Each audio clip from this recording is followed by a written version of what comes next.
Hello साथियों, नमस्कार, राम राम। स्वागत है आप सभी को। आइए आज का सेशन में जुड़ते हैं हम लोग। ठीक है, आज का सेशन है सीडीपी एमसीक्यू। ठीक है, तो फर्स्ट क्वेश्चन हम लोग पढ़ते हैं, फिर इसका जवाब हम लोग सोचेंगे, समझेंगे, फिर जवाब देने का जो है सवाल का जवाब करने का जो कोशिश करेंगे। ठीक, क्या है अभी कथन में बोल रहा है,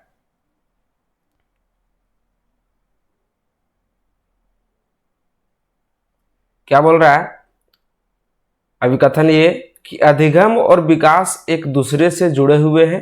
ये अभिकथन है। अब कारक हम लोग देखते हैं। बोल रहा है अधिगम और विकास एक दूसरे से जुड़े हुए हैं। कारण देखते हैं। कारण क्या है कि अधिगम विकास के लिए नई स्थितियां सृजित करता है। अब सही विकल्प को चुनना है।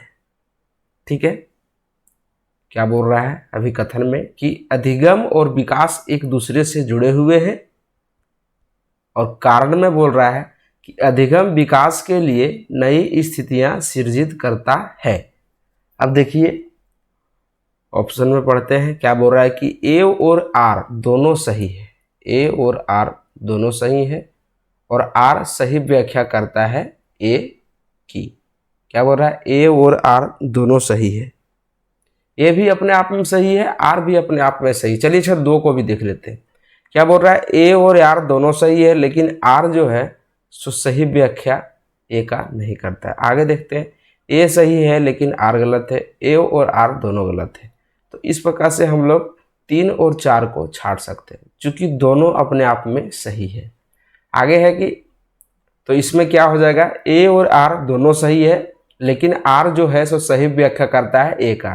क्या बोल रहा है कि अधिगम विकास की नई स्थितियां सृजित करता है। अधिगम दैट मीन्स लर्निंग। ठीक है, लर्निंग जो हम लोग सीखते हैं। ठीक है, सीखेंगे तभी तो आगे हम लोग बढ़ेंगे, लर्न करेंगे। ठीक है, तभी तो हम लोग डेवलप करेंगे। किसी भी चीज के बारे में लर्न करेंगे तभी तो डेवलप कर पाएंगे। ठीक है, तो अधिगम और विकास एक दूसरे से जटिल रूप से जुड़ा हुआ होता है, इसलिए यह एक दूसरे से जो है सो प्रभावित करता है। इसका ऑप्शन आपका 1 हो जाएगा। ठीक है, आगे है कि विकास की कौन सी अवस्था की प्रमुखता है। विकास की कौन सी अवस्था की प्रमुखता है। अमूर्त सोच व अपनी खुद की पहचान खोजने की वजह। 4 ऑप्शन में बताना है कि विकास की कौन सी अवस्था इसमें प्रमुख है, मेन है। ठीक है, जो अमूर्त सोच। ठीक है, दैट मीन्स अमूर्त सोच मतलब क्या हो गया, जो हम लोग सोच एब्स्ट्रैक्ट करते हैं। ठीक है, जैसे इमेज की है। ठीक है, जैसे कलाकार हो गया तो फोटो का इमेज करके वो चित्रकारी करता है। ठीक है, उसके पास तो कोई साक्ष्य रहता नहीं, वह अमूर्त सोच से मूर्त सोच की ओर आता है, यानी सोच करके जो रियल फैक्ट को बनाता है। इसका ऑप्शन क्या हो जाएगा, शिशुअवस्था, प्रारंभिक बाल्यावस्था, या फिर माध्यमिक बाल्यावस्था, या फिर किशोरावस्था। ठीक है, तो इसका जो ऑप्शन हो जाएगा ये हो जाएगा आपका किशोरावस्था। क्यों होगा, तो जो अमूर्त चिंतन होता है वो किशोरा अवस्था से शुरू होता है। ठीक है, जो अमूर्त चिंतन होता है वह किशोरा अवस्था से शुरू होता है। ठीक है, किशोरा अवस्था से शुरू होता है। ठीक है, चलिए आगे देखा जाए कि निम्न में से किस युग्म का मिलान सही है। 4 ऑप्शन दिया है, तो इनमें से कौन सा युग्म का मिलान सही है। फर्स्ट में है शिशु अवस्था जो 6 से 11, क्या सही है। दूसरा है माध्यमिक बाल्यावस्था 26 साल, क्या यह सही है। तीसरा है अमूर्त संक्रियात्मक अवस्था जो 11 साल से अधिक, क्या यह सही है। चौथा है पूर्व संक्रियात्मक चरण जन्म से 2 वर्ष। तो इसमें बताना है कि कौन सा युग मिलान सही है। ठीक है, तो इसमें जो आपका हो जाएगा ना ऑप्शन नंबर 3 हो जाएगा। ठीक है, क्या हो जाएगा, अमूर्त संक्रियात्मक अवस्था जो 11 साल से अधिक होता है। ठीक है, 11 साल से अधिक होता है। अच्छा, हम लोग यहाँ जानेंगे स्टेज 1। ठीक है, स्टेज 1 में क्या होता है, सेंसरी मोटर यानी कि ज्ञानेंद्रित अवस्था।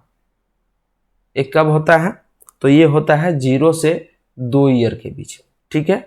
स्टेज टू में क्या होता है? पूर्व संक्रियात्मक अवस्था, पूर्व संक्रियात्मक अवस्था। ठीक है। इसका ड्यूरेशन क्या होता है?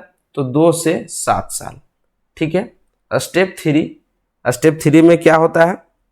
मूर्त संक्रियात्मक अवस्था, मूर्त संक्रियात्मक अवस्था। इसका ड्यूरेशन क्या होता है? तो 7 से 11 साल तक। ठीक है। उसके बाद स्टेप 4। ठीक है। स्टेप चार में क्या होता है? अमूर्त ठीक है, अमूर्त संक्रियात्मक अवस्था। तो इसका एज क्या होता है? 11 से 15 ईयर्स के बीच होता है। ठीक है। एक क्वेश्चन में हम लोग इतना कुछ जाने। ठीक है। चलिए आगे देखते हैं।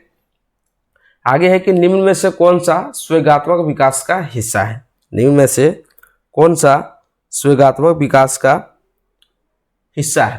पहला है अंतर व्यक्तित्व कौशल, दूसरा है अवधान व स्मृति, तीसरा है शारीरिक प्रणाली की क्रिया, चौथा है प्रतिबंध और गति कौशल। तो इसका क्या हो जाएगा? संवेगात्मक विकास का हिस्सा कौन है? तो वह हिस्सा जो है वह अंत व्यक्तित्व कौशल। ठीक है। अंत व्यक्तित्व कौशल। इसका अर्थ क्या होता है? अंत व्यक्तित्व कौशल का अर्थ यह है कि यह अपने आप को एक दूसरे के सामने व्यक्त करने से संबंधित होता है। इसका मतलब क्या होता है? यह अपने आप को एक दूसरे के सामने जो है, एक दूसरे के सामने कैसे आप प्रस्तुत होइएगा। ठीक है। आपके अंदर जैसे कुछ आप जान रहे हैं, आपके पास कुछ नॉलेज है, तो आप दूसरे के साथ जो है दूसरे के सामने किस प्रकार से प्रस्तुत करते हैं, है ना, किस प्रकार से आपका परफॉर्मेंस होता है, उसी को बोलते हैं अंता व्यक्तित्व कौशल। ठीक है। आगे है कथनीय में क्या बोल रहा है कि स्कूल में सीखने के लिए बच्चों के गति कौशल का समन्वय महत्वपूर्ण है। स्कूल में सीखने के लिए बच्चों के गति कौशल का समन्वय महत्वपूर्ण नहीं है, कथन में बोल रहा है। तर्क में क्या बोल रहा है कि सीखना और विकास एक दूसरे से स्वतंत्र है, तो हम लोग को सही विकल्प को चुनना है। ठीक है। एक बार फिर पढ़ लेते हैं। क्या बोल रहा है कि स्कूल में सीखने के लिए बच्चों की गति कौशल का समन्वय महत्वपूर्ण नहीं है। ठीक है। इसको पढ़े, तर्क को पढ़ते हैं। तर्क बोल रहा है कि सीखना और विकास एक दूसरे से स्वतंत्र है।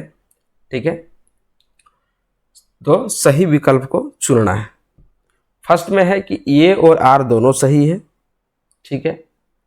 और आर नहीं करता है ए की व्याख्या। ठीक है। ए और आर नहीं है, क्या क्या हो गया टाइपिंग, ए और आर दोनों सही नहीं है। ठीक है। ए सही है लेकिन आर गलत, और ए और आर दोनों गलत है।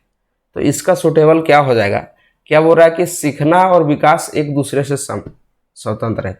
तभी हम लोग देखे थे फर्स्ट क्वेश्चन में क्या होता है कि हम लोग लर्न करेंगे। ठीक है।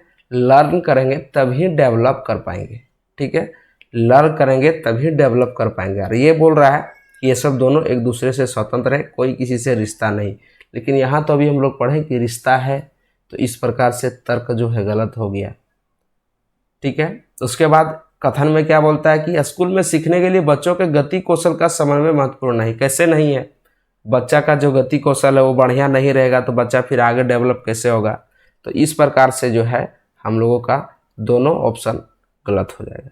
ठीक है। दोनों कथन और तर्क गलत हो जाएगा। आगे है कि माध्यमिक स्कूल में परिवार व समकक्षियों की बच्चों का विकास में क्या भूमिका? माध्यमिक स्कूल में परिवार या समकक्ष यानी कि जो क्लासमेट होता है उसमें बच्चों का विकास का क्या भूमिका है? दोनों की कोई भूमिका नहीं है। माध्यमिक स्कूल में परिवार एक मेन होता है। परिवार, देखिए बच्चा शिक्षा अर्जन कहाँ से शुरू करता है? परिवार से ही करता है। ठीक है। तो माध्यमिक स्कूल में पूछ रहा है कि परिवार और समकक्षियों यानी जो क्लासमेट होता है उससे बच्चा का विकास में क्या भूमिका होता है? यहाँ बोल रहा है कि दोनों की भूमिका नहीं होती। ये तो गलत है, बिल्कुल गलत है। ठीक है। आप डायरेक्ट पढ़ के इसको एलिमिनेट कर सकते हैं। ठीक है। परिवार की कोई भूमिका नहीं, ये तो हो ही नहीं सकता है जी, परिवार का तो अहम भूमिका होता है।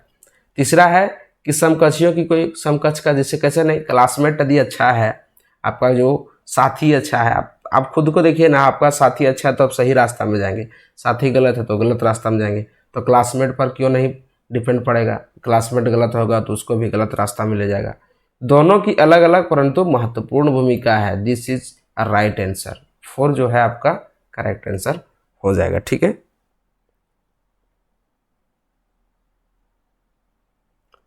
चलिए आगे देखा जाए। आगे है कि निम्न में से क्या शारीरिक विकास में शामिल नहीं है। शारीरिक विकास, फिजिकल डेवलपमेंट। ठीक है, देखिए क्या बोल रहा है कि शारीरिक आकार व अनुपात में बदलाव, शारीरिक प्रणाली का कार्य, प्रतिबोधिक व गति कौशल, संवेगात्मक संप्रेषण में बदलाव। तो इसका आंसर क्या हो जाएगा, शारीरिक विकास बोल रहा है, तो इसका ऑप्शन हो जाएगा संवेगात्मक संप्रेषण। कोई रिलेट नहीं है इससे। ठीक है, क्यों नहीं रिलेट है, क्योंकि जो संवेगात्मक परीक्षण में बदलाव होता है वह संवेगात्मक विकास कहलाता है, जबकि शारीरिक विकास नहीं कहलाता है। इसमें जो बदलाव होता है उसको हम लोग संवेगात्मक विकास बोलते हैं। ठीक है, संवेगात्मक विकास बोलते हैं, जो इससे कोई रिलेट नहीं है। ठीक है, चलिए यहां तक हो गया। आगे है कि बच्चों के संबंध किससे है। शारीरिक विकास का सीधा, बच्चों का संबंध किससे है, बच्चों का संबंध किससे है, शारीरिक विकास का सीधा संबंध किससे होता है, वृद्धि पर, वृद्धि दर, या फिर संवेदी प्रक्रिया, या फिर सूक्ष्म और सकल मोटर कौशल, या फिर अंतर व्यक्तित्व संबंध। तो इसका आंसर क्या हो जाएगा, इसका आंसर हो जाएगा 1 या 3, या फिर 1 या 4, 1 2 3, या फिर 1 2 3 4। क्या बोल रहा है कि बच्चों का संबंध किससे है। ठीक है, ये क्वेश्चन पूछ रहा है, तो इससे, इस लाइन से हम लोग को जोड़ना है। शारीरिक विकास का सीधा, शारीरिक विकास का सीधा वृद्धि दर पर संबंध होता है, एकदम शारीरिक विकास वृद्धि पर होता है। ठीक है, आगे बोल रहा है संवेदी प्रक्रिया, तो ये भी होगा। सूक्ष्म और सकल मोटर कौशल, तो ये भी आपका होगा। बात हो गया अंतर व्यक्तित्व। अंतर व्यक्तित्व क्या बोले हम, कि आप किस तरह से, आपके अंदर कुछ नॉलेज है। ठीक है, अभी हम पिछले वीडियो में देखें, आपके पास कुछ, आपके अंदर कुछ नॉलेज है, तो किसी के पास किस तरह से प्रोड्यूस कर रहे हैं। ठीक है, उसको आप किस प्रकार से समझा पा रहे हैं, किस प्रकार से उसके अगेंस्ट में आप बता पा रहे हैं। तो इस शारीरिक विकास से कहाँ संबंध है, ये तो कुछ दूसरा हो गया जी, है ना। तो इस तरह से नहीं होगा, आपका ऑप्शन नंबर 3 हो जाएगा। ठीक है, आगे है कि विकास एक शुरुआत प्रक्रिया है। सही बात बोल रहा है, जिसके समय होती है, कब होता है, जीवन भर चलने वाली। तो हम पढ़े थे कि वृद्धि जाके रुक जाता है, लेकिन विकास जो है सो जीवन भर चलता है। जीवन भर चलने वाली, और गर्भधारण जीवन भर चलने वाली, जन्म बचपन के दौरान होने वाली, गर्भधारण बचपन के दौरान होने वाली, जन्म। यहाँ थोड़ा सा मिस्टेक है। ठीक है, क्या मिस्टेक है देखिएगा, ये जो दिया है ना कोमा है, यहाँ पर हो जाएगा आपका, और यहाँ थोड़ा ब्लैंक है। विकास एक इस तरह से होगा, शुरुआती प्रक्रिया है। ठीक है, जिसकी शुरुआत यहाँ होगा, शुरुआत, और यहाँ खाली समय।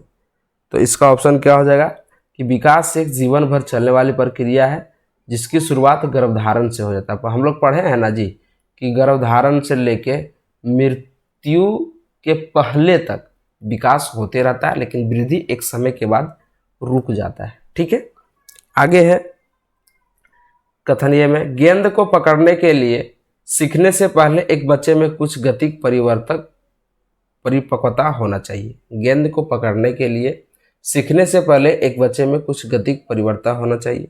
ठीक है, तर्क क्या बोलता है कि सीखना विकास पर निर्भर है। तो अभी हम लोग पढ़े कि हम लोग सीखेंगे तभी विकास कर पाएंगे। तो तर्क जहाँ तक हमको लग रहा है कि सही है, तर्क जहाँ तक लग रहा है कि सही है, तर्क सही है, तो इस प्रकार से हम लोग छाड़ सकते हैं कि आर सही किसमें बोला है, इसमें बोला है, इसमें नहीं बोला है, तो ये भी गलत हो जाएगा, ये भी गलत हो जाएगा, ये भी गलत। तो ऐसे भी आप एलिमिनेट करके डायरेक्ट बना सकते हैं।